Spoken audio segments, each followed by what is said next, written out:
Good morning बच्चों। मेरा नाम भावना सिंह है। बच्चों, आज हमारी पाठ्य पुस्तक क्षितिज भाग 1 का काव्य का चैप्टर है ग्राम श्री, जिस चैप्टर को सुमित्रा नंदन पंत जी ने लिखा है। सुमित्रा नंदन पंत प्रगति के बहुत सुंदर कवि हैं। उन्होंने प्रगति को बहुत ही सुंदर रूप में दिखाई दिया है। इसमें ग्राम श्री, श्री मिस होता है शोभा, ग्राम मिस गांव की शोभा। इस पाठ में सुमित्रा नंदन पंत जी ने गांव का बड़ा ही सुंदर वर्णन किया है। चलो अब इसका अर्थ देख लेते हैं। फैली खेतों में दूर तलक मखमल जैसी कोमल हरियाली, लिपटी जिससे रवि की किरणें, चांदी की सी उजली जाली। तिनकों के हरे हरे तन पर हिल हरित रुधिर है रहा छलक। यहाँ देखो, फैली खेतों में दूर तलक, यानी कि खेतों में दूर तक फैली हुई है मखमल जैसी हरियाली, हरियाली यानी कोमल निर्मल हरियाली। रवि होता है सूर्य, और उस हरियाली के ऊपर क्या पड़ रही है? रवि की किरणें यानी सूर्य की किरणें पड़ रही हैं। और जब हरियाली के ऊपर ओस की बूंदें पड़ जाती हैं और ओस के ऊपर जब वो धूप पड़ती है, रवि की किरणें पड़ती हैं, तो कैसी हो जाती है? जैसे चांदी की जाली हो। तिनकों के हरे हरे तन पर, और जो न्यू जैसे तिनके हैं, नए छोटे छोटे कोमल कोमल तिनके हैं, तिनके पर जैसे वो ओस की बूंद पड़ी हुई है, तो वो कैसे चमक रही है? जैसे उसका हरित रुधिर, रुधिर होता है बेटा, क्या होता है? रुधिर मीन्स खून, ब्लड। तो उसमें हरा रुधिर चमक रहा है। रुधिर बेटा विरोधाभास शब्द अलंकार है यहाँ पे, क्योंकि रुधिर हमेशा लाल होता है, कभी भी हरा नहीं होता। इसलिए यहाँ पर पत्तों में कैसा दिखाई दे रहा है? पत्तों में हरा रुधिर दिखाई दे रहा है। श्यामल भूतल पर झुका हुआ है नव का चिर निर्बल नील फलक।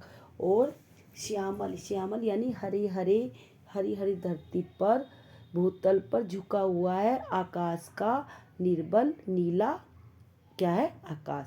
मतलब उस हरी हरी धरती पर, मखमली हरियाली पर क्या झुका हुआ है? नीला आकाश झुका हुआ है। नीला आकाश अपने आप में उसको समेट रहा है।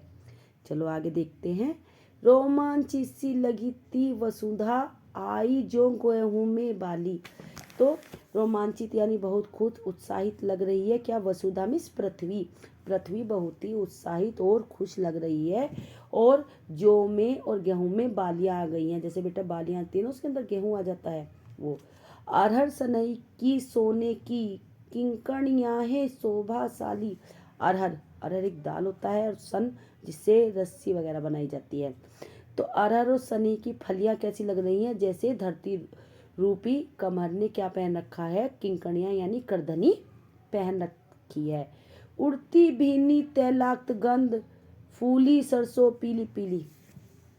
जब सरसों तेल से युक्त हो जाती है और पीले पीले फूल निकल आते हैं, तो उसकी तेल की गंध चारों ओर फैल रही है। लो हरी धरा की झांक रही है, नीलम सी कली तीसी नीली। इसमें सारे में क्या दिखाई दे रहा है हमें? हरी हरी पृथ्वी दिखाई दे रही है, और बीच बीच में कहीं पे नीलम के फूल और कहीं पर अलसी के फूल झांक रहे हैं, यानी दिखाई दे रहे हैं।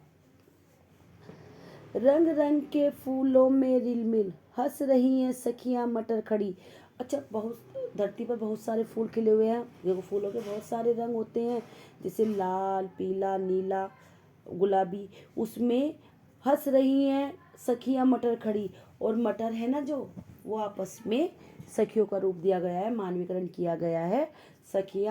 सखियों के रूप में मटर हंस रही हैं, यानी लहरा रही हैं। मखमली पेटियों से लटकी छिमियाँ छिपाए बिजलड़ी। उन्होंने अपने अंदर वो पेटियों में लटके हुए हैं, एक संदूक टाइप पेटियों में लटकी हुई हैं, और उन्होंने अपने अंदर बीज को छिपा रखा है। रंग रंग के फूलों पर सुंदर फूल फिरते हैं फूल स्वयं। अब रंग रंग के फूल हैं बहुत सारे, तो फूल फिरते हैं फूल स्वयं। तो ठीक है, जैसे इसमें बताया गया है, देख लो तितलियां भी रंग बिरंगी होती हैं। तो वो क्या होती है? रंग बिरंगी तितलियां जब रंग बिरंगे फूलों पर बैठती हैं, तो ऐसा लग रहा है कि फूल स्वयं उड़कर किसी डंठल के ऊपर बैठ रहे हैं।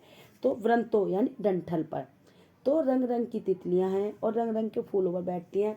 वो जैसे एक फूल पे बैठती हैं वैसे ही दूसरे फूल पर भी बैठती हैं।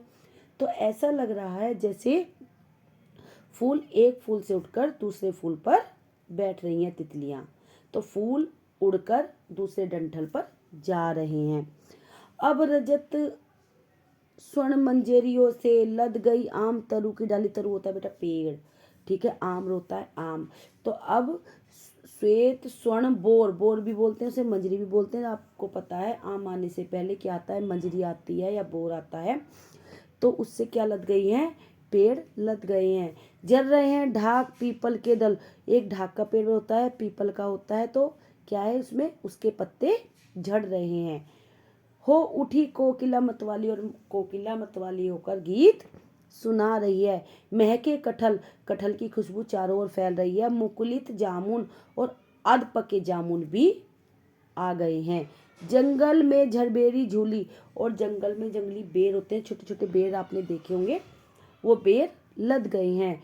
फूले आड़ू नींबू दाड़िम, और आड़ू नींबू दाड़िम अनार आलू गोभी बैंगन मूली सभी पेड़ों पर शोभायमान हैं। आगे देखिए अगला आता है पीले मीठे अमरूदों में। आपने देखा है जब अमरूद पक जाते हैं तो पीले हो जाते हैं, उसके बारे में कहा गया है पीले मीठे अमरूदों में अब लाल लाल चित्तियां पड़ी। आपने देखा होगा लाल लाल धब्बे पड़ जाते हैं, उनको चित्तियां बोला गया है। तो जब पीले पीले अमरूद आ जाते हैं तो उन पर लाल लाल चित्तियां पड़ जाती हैं।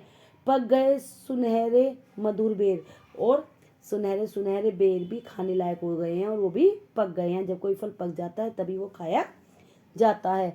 आंवली की तरु पर डाल जड़ी, और आंवले भी पेड़ों पर लग गए हैं। लहला पालक, पालक लहरा रहा है। महमा धनिया, और धनिये की खुशबू भी महक रही है। लौकी और सेम फली फैली, लौकी और सेम की बेल फैल रही है। मखमली टमाटर हुए लाल, और मुलायम मुलायम मखमली टमाटर पककर लाल हो रहे हैं। मिर्चों की बड़ी हरी थैली, आपने देखा होगा कि मिर्चें गुच्छे में लगती हैं तो उनको थैली कहा गया है। मिर्चें भी गुच्छों के रूप में लटक रही हैं।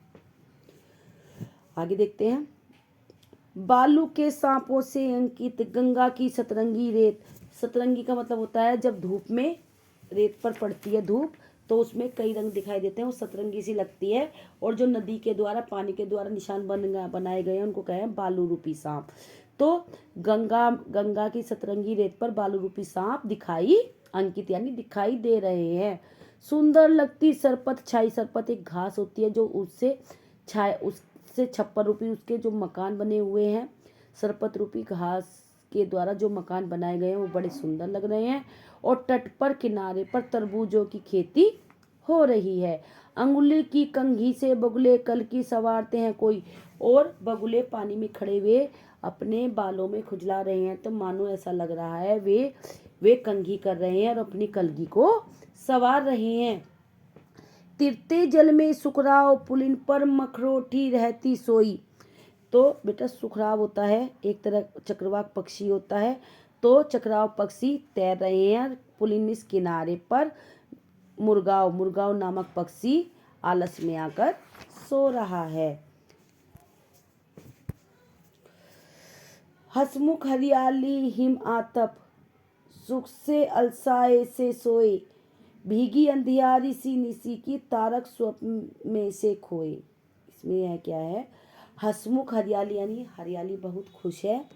और हिम आतप कहते हैं सर्दियों की धूप को, सर्दियों की धूप। सुख से अलसाए से सोए, सुख से अलसा कर वे चैन सुकून से सो रहे हैं। जैसे उन पर सर्दियों की धूप पड़ती है तो वो हरियाली बहुत खुश है और वो आलस में आकर सो रही है। भीगी अंधियारी में निसी की, निसी यानी तो आपको ने देखा है रात्रि में क्या हो जाता है, रात्रि में ओस से सारी रात्रि गीली गीली हो जाती है, सारे में ओस हो जाती है। तारक स्वप्नों में खोए, और तारक भी कहीं तारे भी कहीं खो जाते हैं। मरकत से डिब्बे सा खुला, मरकत होता है एक पन्ना, हरे रंग का पन्ना होता है। तो गाँव जैसा कैसा लग रहा है, वो बहुत कीमती लग रहा है, यानी पन्ने जैसा कीमती लग रहा है। तो मरकत डिब्बा यानी पन्ने के डिब्बे जैसा खुला गांव लग रहा है। जिस पर नीलम नभ आच्छादन, और जिस पर नीलम यानी नीले आकाश, नभ यानी नीला आकाश ने अपना आवरण चढ़ा रखा है। सॉरी। निरुपम हिमांत में स्निग्ध साध, निरुपम यानी सुंदर, हिमांत में इस शांत माहौल है, निशोभा को हरता जनमन, और इस शोभायमान गांव ने सभी व्यक्तियों का मन को हर लिया है। तो बेटा ये चैप्टर आपको समझ में आ गया होगा। ये गांव की शोभा के बारे में बताया गया है, गांव की सुंदरता का इसमें वर्णन है, और सुमित्रा नंदन पंत जी ने गांव की सुंदरता का बहुत ही सुंदर वर्णन किया है। Thank you.